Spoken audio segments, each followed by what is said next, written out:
Goddag og velkommen til denne uges udgave af Dagens Dyr. Sommertiden er over os, og derfor så skal vi kigge på sådan en lille fætter her. Det er nemlig honningbien. Og honningbien, den kender vi jo alle sammen fra det danske sommerlandskab. Nogen vil mene, den er en pestilens, når den lander i deres appelsinvand. Men det er simpelthen bare fordi, at den forveksler dine appelsinvand med en farverig blomst. Og blomsten prøver netop at lokke bien. Og det gør den med sine sprudlende farver og med sin søde nektar.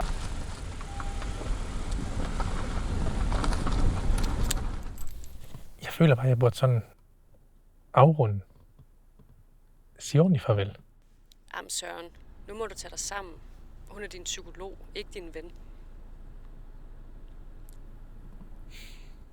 Nej, det ved jeg godt. Men jeg synes bare, det ville være ordentligt. Skat, du betaler hende 600 kroner i timen for at sige farvel. Det er lidt åndssvagt, er det ikke? Jo. Men så følger der også et glas honning med i prisen. Men alligevel et dyrt glas honning. Jeg går ind nu. Se senere, skat.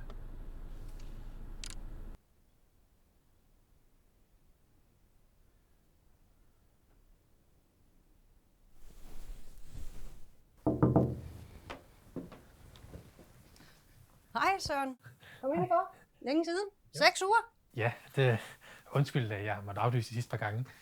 Men ja, der har sgu været gang i den. Okay, det er godt at høre. Gang i den. Du har haft travlt, eller hvad? Ja, der har jo været masser at se til. Jeg har mødt en. Nå da. Ja, vi er begyndt at date. Men det er jo ikke kun derfor, jeg ikke har været her. Jeg har det bare super godt. Altså, jeg har tænkt meget over det, og jeg tror ikke, jeg behøver at sige dig mere. Faktisk, så tror jeg så langt med det her, at at jeg har værktøjer nok til at håndtere hverdagen selvstændigt. Te. Ja, tak.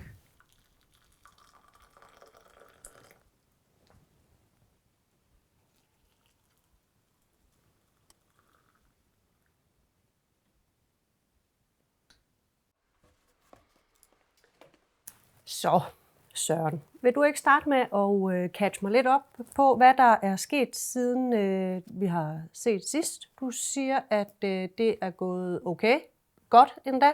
Jo, altså, jeg føler mig godt tilpas. Jeg er ikke længere så nervøs for at skulle gå på arbejde. I går, der lagde min chef Arne, ham har jeg snakket om før, han lagde bare en kæmpe stak papirer foran mig og bad mig om at sortere dem efter dato. Og ved du, hvad jeg sagde til ham? Jeg bad ham om at gøre det selv. Eller få en anden til det. Jeg sagde faktisk bare fra over for ham. Og hvordan føles det? Det føles godt. Selvstændigt. Hold da op, Søren. Det er virkelig fremskridt. Og jeg håber, du ved, hvor stolt jeg er over, hvor langt du er nået. Det er helt fantastisk. Du er virkelig nået langt. Tak. Du har virkelig hjulpet mig gennem svær tid. Men Søren, selvom jeg er utrolig glad på dine vegne over, hvor langt du er nået, så er jeg en lille smule nysgerrig på, hvor dit ønske til at stoppe behandlingen kommer fra. Som sagt, jeg har det rigtig godt for tiden. Jeg håndterer min angst, konfronterer mine svagheder, som du har lært mig.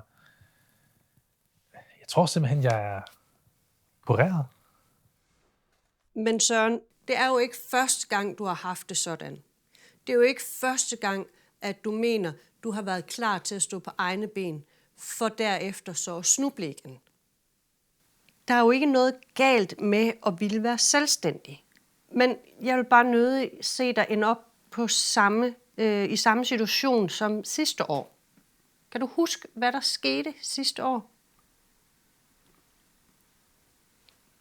Du brød jo helt sammen, faktisk. Kort efter, at du sad lige her og fortalte mig, at du havde det bedre.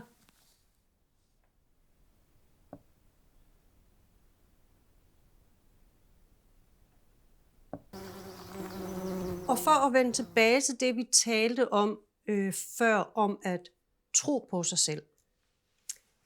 Tror du på dig selv lige nu? Tror du, at du sådan generelt set kan kende forskel på, hvad der er virkeligt, og hvad der er forestilling? Ja, helt klart. Uden tvivl. Jamen udmærket. Så tror jeg, at vi er færdige for i dag.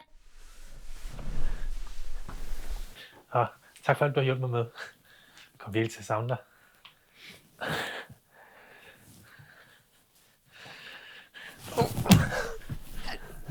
Er du okay? Ja, Så jeg ved ikke, hvorfor jeg er så klodset. sæt, Trods forbi. sæt dig lige ned. Okay, bare et øjeblik. Er du sikker på, at du er okay? Du ser lidt svimmel ud. Jeg er lidt svimmel, ja. Det er bare lidt varmt.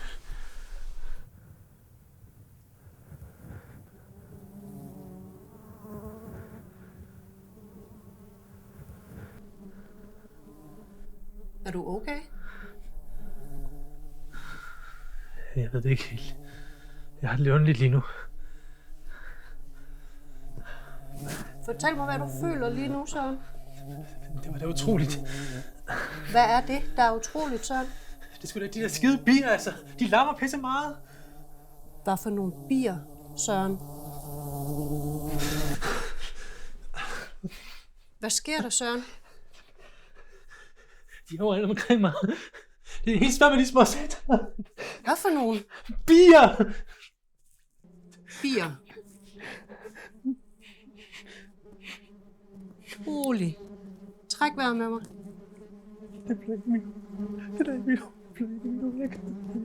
Træk vejret med mig. Rolig, Søren. Træk vejret med mig. Kom. Der fløj ind i mit hoved. Der fløj ind i mit hoved. Ind i mit hoved. Mærk min berøring, Søren. Det skal nok gå. Du er okay. Det er okay.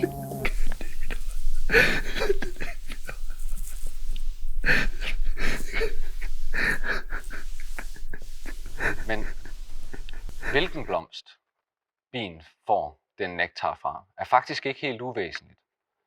Andre steder i verden, hvor bien hovedsageligt samler nektaren fra blomsten rhododendron, har det den, ja, man kan kalde det psykedeliske effekt på mennesker, at man kan blive sindsforvirret, se syner, og derfor er den kendt verden over som mad honey, eller som vi vil sige her i landet, den gale honning.